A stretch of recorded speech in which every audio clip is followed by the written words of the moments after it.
You that we would tell you more about Christopher Bell. This young man has been stunning in the Camping World Truck Series. He is trying to win his 5th race of the season. Oh, and by the way, he leads the points as well. Denny Hamlin steps out of the car. His mind is kind of split at the moment. He's wondering what to do to make the 11 better. Jordan Fish, his partner in life, his girlfriend, is ready to give birth to their 2nd child. There's a lot going on for the man who drives the FedEx Toyota. There is a lot for Denny, but I want to get your take on what's going on in Christopher Bell's mind, Jeff. I mean, we obviously know he can drive. He's proven it in the Camping World Truck Series, but now is this an audition? What is the goal for these laps for Christopher Bell in this 11th car? I think that's the key. What you just said is what is the goal? And the goal was defined by the team to Christopher Bell. Okay, steering wheel's good, all that's good in case he has to get into it. Because if you saw what he did, he drove into turn 3 for the first time and lifted way early, just to make sure he was where he needed to be. No need. Some excuse. Just some dumb excuse. This time, like the last time you wrecked me. The last time I wrecked you. Talladega. When do we start? Because you're an idiot. Talladega? Yeah. But here, on the 16 race, I hadn't touched it. That was my fault. Yeah. That one was my fault. That's just dumb. Dude, I race for points. No, Geyer. I'm not trying to come in there and job. I'm on the inside. I start wheel hopping. I'm trying to turn right. This is dumb. It was a mistake. I've seen you make a lot of them. I make a lot of mistakes. So, there you go. You've already made a bunch of mistakes today. I'm trying to get back to the front. When? I'm done. This is dumb. You're done? Yeah, I'm done. I like I said, dude, that's my fault.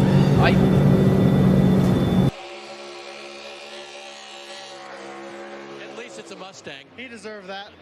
Congrats to Chris. Are you okay with asking a question? Why the fuck do you think I'd be okay? I gotta go get in my car. NASCAR told me I gotta get in my car. Just keep an eye on this 22. He's on full meltdown mode. 22 just went ape shit. What are you talking about? I guess he went crazy sometime here in the last few minutes. Alright, careful. Hey, Clint, word is that 22 driver had a slight meltdown in driver intros today. Meltdown in driver intros? Oh, I'm curious. What happened? They were put in the penalty box for...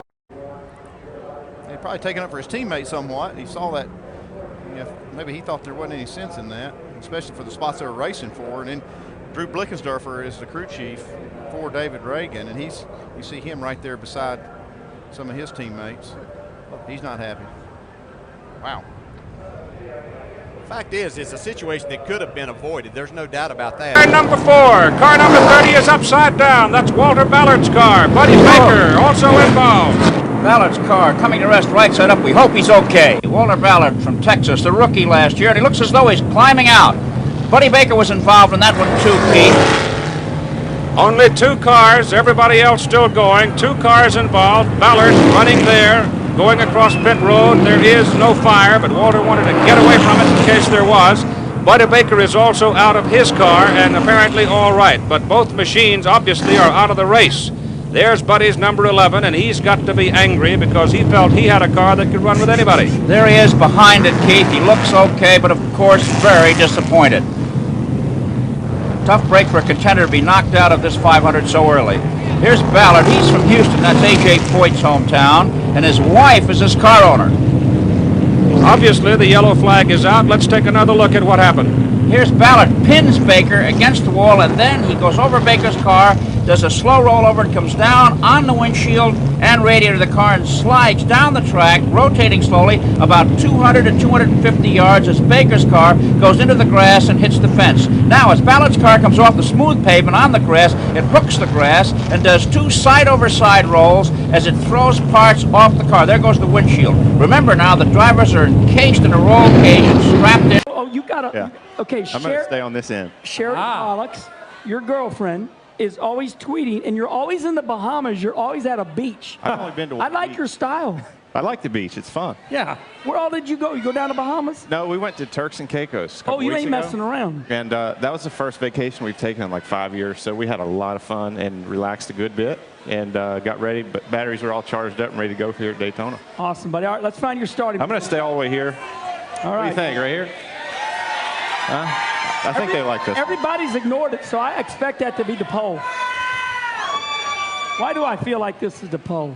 Bam, baby! Yeah. Just like Good that. job. You had a plan, baby.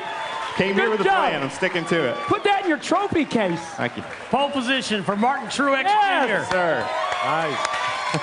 He's on his side, spinning down the back straightaway. Barrel rolling once, twice, 3, 4 times. Carl Long end over end. Joe Nemechek is involved. Bobby Labonte is involved. And Carl Long finally stops flipping down the back straightaway and comes to rest on all 4 tires. A wild ride for Carl Long down the back straightaway. The good news is he is out and he is surveying the damage and walking into the ambulance as we speak.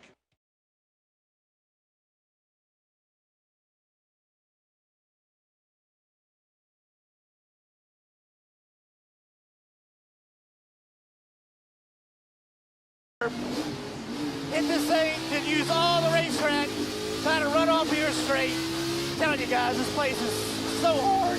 And then remember this corner. Jimmie Johnson making something happen. Dove in deep right here. So easy to get into trouble. So many people smoking on left front tire. Try to make this as straight as you can. But when you do it, oh no, I messed up. That right there is trouble. This is going to be a difficult race, guys. He didn't stop. He's supposed to stop if you miss a chicane, too. There's a penalty for that. Yeah, penalize me, Rick. I don't care. And by the way, did you notice it's almost 110 degrees? Saw a thermometer in there. You know, I'd like to think he missed this on purpose to show us how, but I don't think so. Yeah. I think that's just how difficult it is. Did you notice his voice? Today's your opportunity. Let's see what you got.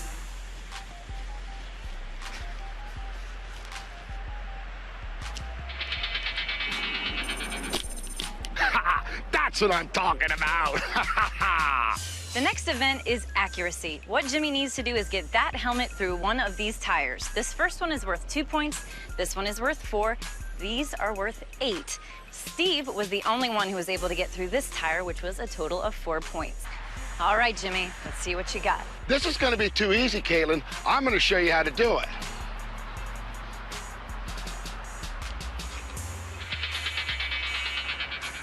Awesome, baby. What do you think of that, Caitlin?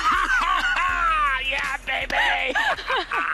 Next, we have the third and final event, Tony's Tower of Power. Yesterday, Steve was able to knock down 4 of these tires, which was the high for the day. Pretty impressive. Jimmie, you think you can knock down 5? Caitlin, I count 6. You're right. Ha ha!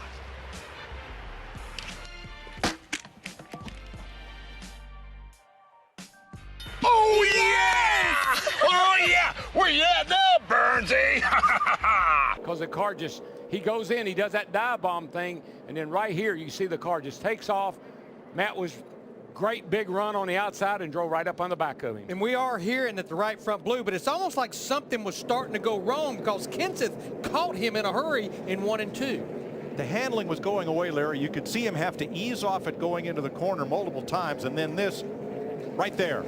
Yeah, she just turns, and here comes Matt. Matt had a full head of steam, nowhere to go. Needs a sponsor, and so does Kurt Busch. It even carries over to their in-car radio discussions. Slingshot engaged. We copy down here, Ricky. The pack is gaining on you guys pretty good there, Ricky. They're about a second a lap faster. Yeah, 10-4. I don't want to bump into him and spill his macchiato. So with the Cougar on the hood, there's a stuffed Cougar in the car. They're raising awareness for the Armed Forces Foundation and looking for a sponsor. But how about that? You ever tried to race with a Cougar in the car, Larry? Don't think I want to. New leader, been waiting all day to say this. It's Ricky Bobby. I'm going fast. Mama. Look at me, Mama. Yeah, they must have told him the Cougar was in the car. How many times have we seen that movie? At least 15. Leader, Ricky Bobby.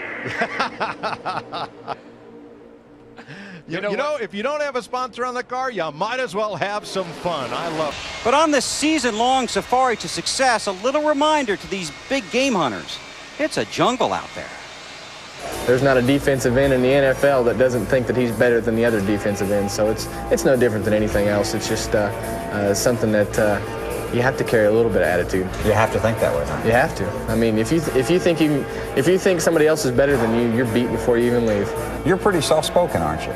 Yeah, sometimes. Yeah, except on the racetrack. Well, you got to have your attitude, I guess.